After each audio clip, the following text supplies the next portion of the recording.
La civiltà megalitica ha diffuso in tutta Europa centinaia di stele antropomorfe, e cioè a forma umana. Si tratta in sostanza di menhir, pietre fitte, come queste che si trovano in Sardegna, e nelle quali affiora il tentativo di rappresentare figure femminili con i loro più evidenti attributi, oppure guerrieri.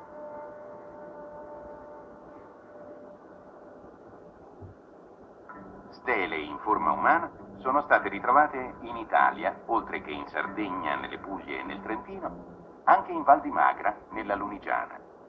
Queste statue, ora raccolte al Museo di La Spezia, furono probabilmente monumenti funebri e appartengono a due periodi diversi. Scolpiti con una tecnica rude, questi volti inquietanti, metafisici, sui quali i segni del naso e dell'arco sopraccigliare risaltano in sintesi efficace, grazie ad una U ricavata abbassando il piano delle guance, sono stati creati da genti contadine in due momenti abbastanza tardi della preistoria, l'ultimo dei quali supera l'età del ferro. A volte probabilmente si tratta di stele dedicate a guerrieri o a capi tribù. Per questo sovente recano incisi pugnali o la caratteristica ascia usata in battaglia per lanciarla contro il nemico. Altra interessante stele italiana, più antica di quelle lunigiane, è quella di Bagnolo in Val Camonica. Col sole al posto del capo e pugnali che simboleggiano la forza, la stele rappresenta un essere mitico.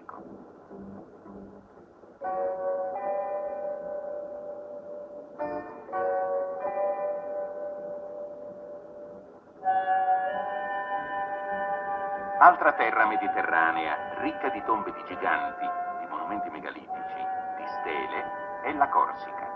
L'isola che dal punto di vista preistorico potrebbe essere considerata sorella della Sardegna. Le più importanti stele a volto umano sono state ritrovate in Corsica nella zona di Filitosa. L'archeologo francese Grosjean ritiene che queste stele, a volte recanti lunghe spade a rilievo, siano state scolpite verso il 1500 a.C. in un momento drammatico nella storia dell'isola. Allora la Corsica meridionale fu invasa da genti di cui un rilievo egiziano del primo millennio a.C. ci ha tramandato la memoria. Si tratta dei popoli del mare, o torreani, detti anche Sardana, i quali attaccarono con le loro navi l'Egitto, ma furono sanguinosamente respinti. E nel rilievo i Sardana appaiono infatti muniti di armature e di spade simili a quelle scolpite sulle stele corse dopo l'invasione dell'isola.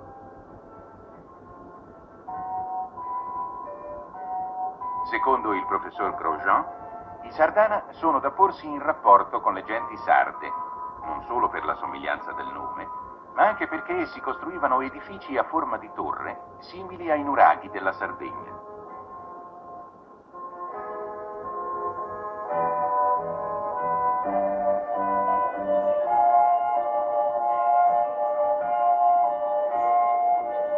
Mentre sui riti solari dei popoli megalitici molto ancora ignoriamo, abbiamo invece indizi sufficienti per tentare di ricostruire la loro vita quotidiana.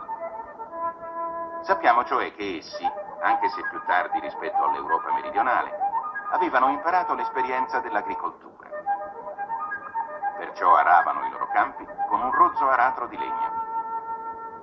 Mietevano poi i loro magri raccolti di cereali da riporre per superare l'inverno. Possiamo inoltre misurare i progressi che realizzarono col passare dei secoli per macinare i cereali. Dal primitivo macinello, sul quale il grano veniva semplicemente schiacciato, essi passarono a un macinello semi-rotatorio, certamente molto più efficace.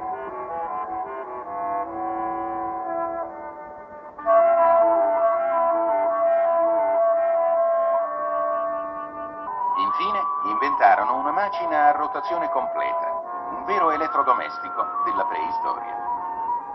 Ma nonostante i progressi, vi furono aspetti della vita di queste genti, ad esempio il loro modo di stare a tavola, e che potrebbero suscitare qualche riserva.